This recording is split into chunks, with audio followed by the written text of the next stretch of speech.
Top cook dupe cook ஷோவில் இந்த வாரம் அட்வான்டேஜ் டாஸ்க்காக வச்சுருந்த பருப்பு வடை தாங்க வீட்டிலையே எப்படி சுலபமாக செய்கிறதுன்னு பார்க்கலாம் வாங்க. Hello friends, welcome to Jenima cookings. 1 kilo வடைப்பருப்பு எடுத்திருக்கேங்க. இது வந்து கடையில் கேட்டு வாங்கிக்கோங்க. அந்த பருப்பு வந்து கொஞ்சம் பெருசாக இருக்கும். நம்ம சாதா குழம்பு வைக்கிற பருப்போட இது கொஞ்சம் பெருசாக இருக்கும். அதை 1 மணி நேரமாக தண்ணியில் ஊற வச்சுட்டு நம்ம வந்து அரைச்சி எடுக்கிற போது அதில் ஒரு சொட்டு தண்ணி கூட இருக்கக்கூடாதுங்க. அதனால் ஒரு பனையோலை பெட்டியில் இல்லைன்னா ஏதாச்சும் வடிகட்டியில் வச்சு தண்ணியெல்லாம் சுத்தமாக வடித்து ஒரு பாத்திரத்தில் மாற்றி வச்சுக்கோங்க. ஒரு 1/2 கிலோ வெங்காயம் எடுத்து அதை குட்டி குட்டியாக சாப் பண்ணி வச்சுக்கோங்க. நம்ம வெங்காயம் எவ்வளோ நிறையா போடுறோமோ அவ்வளோ டேஸ்ட்டாக இருக்கும் நமக்கு வடை. ரொம்ப குட்டியாக பொடியாக நுணுக்கி வச்சுக்கோங்க.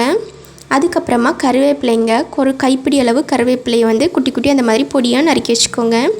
4லேருந்து 5 மிளகாயும் ரவுண்டாக குட்டியாக சாப் பண்ணி வச்சுக்கோங்க. அதுக்கப்புறமா ஒரு 25லேருந்து 30 கிராம் அளவுக்கு இஞ்சியும் துருவியும் எடுத்து வச்சுக்கோங்க. இப்போ நம்ம மிக்ஸி ஜாரில் சேர்த்து அரைச்சிடலாங்க. அவங்க வந்து ஆட்டுக்கல்ல ஆட்டினாங்க. நம்ம வந்து மிக்சியில் தான் போட போகிறோம். பருப்பு, அப்புறமா ஒரே ஒரு ஸ்பூன் பெருஞ்சீரகம் சேர்த்துட்டு வெங்காயம், கருவேப்பிலை, அப்புறமா மிளகாய், இஞ்சி இது எல்லாமே நம்ம துருவி வச்சுருக்கிறது கொஞ்சம் கொஞ்சமாக சேர்த்து உப்பு போட்டுக்கோங்க. நான் அதை காமிக்க மறந்துட்டேன். உப்பு போட்டு நல்லா மிக்ஸ் பண்ணி எடுத்துக்கோங்க. ரொம்ப மாவு மாதிரி அரைச்சோன்னா நல்லா இருக்காதுங்க. கொஞ்சம் தரன்னு இருந்தால் தான் சூப்பராக இருக்கும் சாப்பிட்றதுக்கு, கடித்து சாப்பிட்றதுக்கு. அதுக்கப்புறம் என்ன, உருண்டை உருட்டி லைட்டாக ஒரு சின்ன தப்பி நம்ம சூடாக இருக்க எண்ணெயில் சேர்த்துடலாம். எண்ணெய் வந்து நம்ம மீடியமில் தாங்க வச்சுக்கணும். மீடியம் ஹீட்டில் தான் வச்சுக்கணும், இல்லைன்னா கருகிரும். ரொம்ப ஸ்லோவில் இருந்துச்சுன்னா அது வந்து எண்ணெய் எல்லாமே உறிஞ்சிரும்.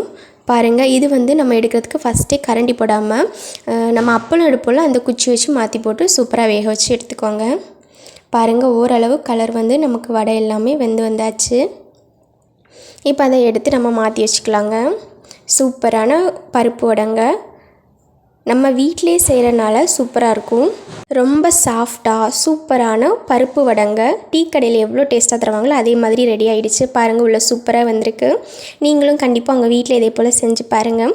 செஞ்சு பார்த்துட்டு எப்படி இருந்துச்சுன்னு மறக்காமல் கமெண்டில் சொல்லிவிட்டு உங்கள் ஃப்ரெண்ட்ஸ் அண்ட் ஃபேமிலிக்கு ஷேர் பண்ணிக்கோங்க. அப்படி நம்ம சேனல் சப்ஸ்கிரைப் பண்ணிடுங்க. டாடா, சூப்பரான வீடியோவில் பார்க்கலாம்.